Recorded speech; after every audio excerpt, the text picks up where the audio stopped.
vlog mga idol. Andito tayo sa sa Tabyong Malamig. Guys, gagala-gala muna tayo dito sa area. Tignan natin yung yung bato, yung mag-asawang bato dito sa bandang taas. Gagalain natin kung napakagandang lugar nito mga idol. Ay, napansin nyo, isa-isa ko ngayon. Isa ko pa lang. Dahil yung tropa dito maninisid na. So abang-abang lang guys, papakita ko sa inyo yung napakalaking bato, mag-asawang bato. Dito lang to sa parting Kanawan lang ang kasi may mag-asawang bato. Napakaganda nitong lugar na ito mga idol. So, medyo malapit na tayo mga idol, malapit na tayo dun sa pupunta natin, mag-asawang bato. Ayan, yung daanan dito mga idol, yan ang daanan punta rin sa may sa parte dito may nag-landslide na lupa, may nag-landslide. Kahit ako sa inyo yung nag-landslide. Ito rin yung nag-landslide mga idol. Ayan. Ito talagang daanan talaga to, Bagtasan na papuntang Orani. Kaya pero ngayon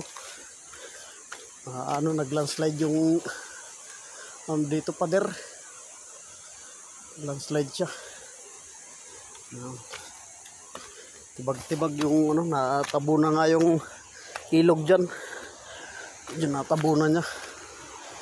Sobrang daming tambak.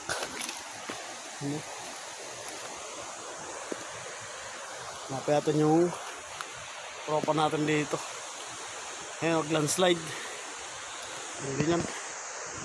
Ay, kagalain pa natin yung iba. Sarap dito mga idol. Napunta kayo dito. Ito na mga idol, ay yung tropa natin. Naninisid siya sa nanlalamayan. Puro baga lamayan. Malaki lamayan, no? Oh. May tilapia pang araw. Yan yung mag-asawang bato mga idol. Yun yung dinadaanan namin. Kaya dyan may siwang na yun, dyan kadadaan. Ito yung napakasarap mag-picnic mga idol. Ayun, napakasarap dito sa lugar na to. Napakasarap mag-picnic sa lugar na ito. Kaya kung gusto nyo magpunta rito, napakalinaw ng tubig nyan, napakalinis, hindi sa kalayuan. Ayun, lalaki pa ng lamayan dito mga isda. Yung tropa natin, ayun, naninisid siya. Kaya lang putok tainga rin, malalim, putukan daw ng tainga. Sobrang lalim na rin.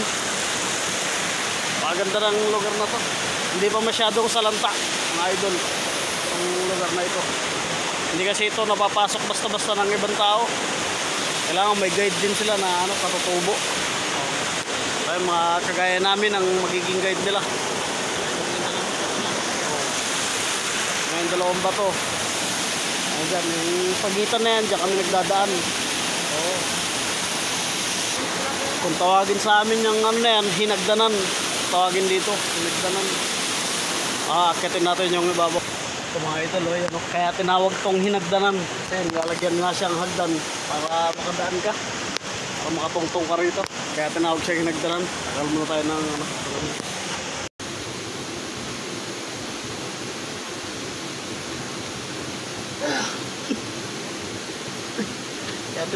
kaya tinawag ito mga idol na hinagdanan. Dahil nga yan, nilalagyan hagdan yun dito para makadaan ka papunta rin sa sa pinakataas. Ito ang birong gapangin yan,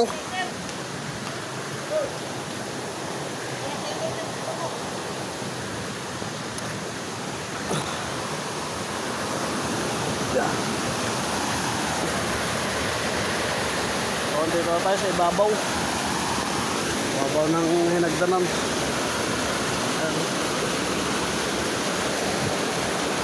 Ayan yung dyan sa banda dyan, tinatawag namin Tabyong Lawit.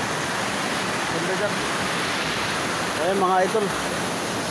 Ayan batong sinasabi natin.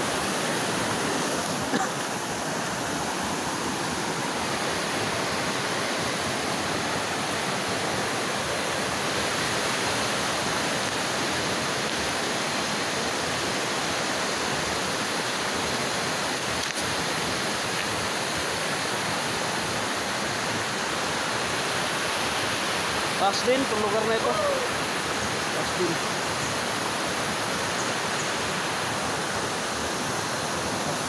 Pagitan ng ano yan, pagitan ng dalawang bundok. Pagitan ng dalawang bundok. Nasa gitna itong ano, ilog. Kaya napakaganda. Sulit dito. Okay, salamat mga idol. Thank you for watching.